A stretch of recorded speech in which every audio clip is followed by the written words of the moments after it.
Hi hello வணக்கம். இன்றைக்கி நான் கொண்டு வந்திருக்கிற வீடியோ வெண்டைக்காய் பால் கறி ஈஸி தான். ஆனால் எனக்கெல்லாம் அது முதல் வைக்க தெரியாது. அது சரி, எனக்கு சுடுதண்ணியே நான் முந்தி வச்சா பெரிய விஷயம். அது தனியாக ஒரு வீடியோ போடுறேன். பட் மற்றது வெண்டைக்காய் கொஞ்சம் இழுபடும். அதாலேயே நான் வெண்டைக்காய் பால் கறி வைக்கிறது முந்தி குறைவாக இருந்தது. ஆனால் இப்போ நான் அடிக்கடி வைக்கிறேன். நான் வெண்டைக்காய் எனக்கு வெட்டி தந்தது இந்த மகன். வெண்டைக்காயை ஒரு பாத்திரத்தில் போட்டு தண்ணி, வெங்காயம், உள்ளி, பச்சை மிளகாய், பேருந்து கொஞ்சம் சூப் கட்டி தூள், நான் சிக்கன் போட்டேன்னா நீங்கள் வெஜ் சூப் கட்டி தூளும் போடலாம். பேருந்து கொஞ்சம் தேசிக்காய் புளி இருந்தால் அந்த இழுபடுற தன்மை குறைவாக இருக்கும்.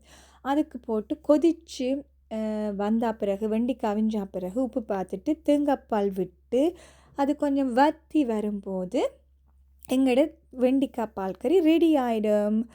அதுக்கு நீங்கள் தாளிச்சும் போடலாம். பட் அது ஆப்ஷனல் தான். நான் இந்த முறை தாளித்து போடல. பட் மரக்கறி விரதம் சாப்பிட்னா தாளித்து போடலாம். கடைசியில் இன்னும் கொஞ்சம் தேசிக்காய் புளி விட்டுனா எனக்கு புளி பத்தாமல் இருந்தது. ஸோ ட்ரை பண்ணி பார்த்துட்டு எனக்கு சொல்லுங்க.